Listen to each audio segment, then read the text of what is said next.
40 شبانه روز است که مستكبران عالم 40টি দিন ও রাত অতিবাহিত হয়েছে যখন থেকে বিশ্বের অহংকারী শক্তিগুলো তাদের প্রতারণামূলক ও ভণ্ডামিপূর্ণ মুখোশ ছিঁড়ে ফেলেছে এবং তাদের হত্যা, নিপীড়ন, আগ্রাসন, মিথ্যাচার, ফেরাউনি স্বৈরতন্ত্র, শিশু হত্যা ও নিষ্ঠুরতা এবং দুর্নীতির বিভৎস ও শয়তানি চেহারা উন্মোচিত হয়েছে।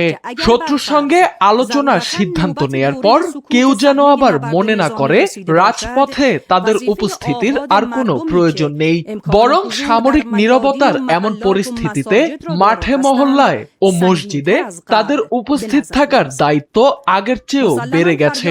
নিশ্চিতভাবে বলা যায় মাঠে আপনাদের স্লোগান ও উপস্থিতি আলোচনার ফলাফলে প্রভাব ফেলে। 5+ স্টার রেটিং প্রাপ্ত দেশের সর্বোচ্চ বিদ্যুৎ সাশ্রয়ী ওয়ালটন এসি স্মার্ট কমফোর্ট এখন নেক্সট লেভেলে। যেমন ইরানের জন্য আত্মত্যাগ কর্মসূচিতে লাখো মানুষের অংশগ্রহণ এই প্রক্রিয়ায় গুরুত্বপূর্ণ ভূমিকা রেখেছে।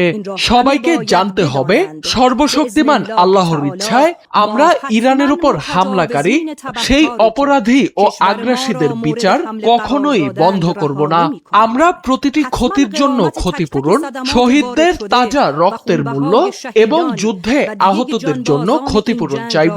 হরমুজ প্রণালীর ব্যবস্থাপনাকে আমরা অবশ্যই নতুন এক পর্যায়ে নিয়ে যাব।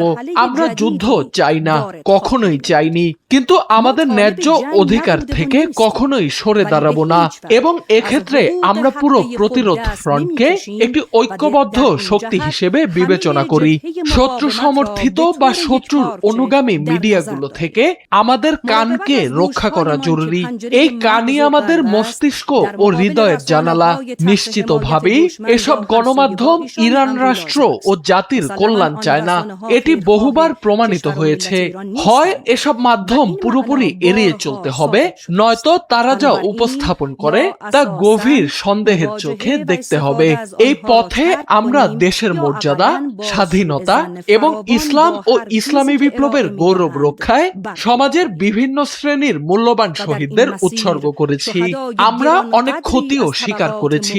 এখন আমরা সমস্ত সত্তা দিয়ে আপনাদের বিশেষ দোয়ার উপর নির্ভর করছি যাতে শত্রুর বিরুদ্ধে চূড়ান্ত বিজয় অর্জন করা যায়, হোক তা আলোচনার টেবিলে কিংবা যুদ্ধের ময়দানে। هم ما و هم دشمنانمان اثر معجزه آسای آن را مشاهده کنیم.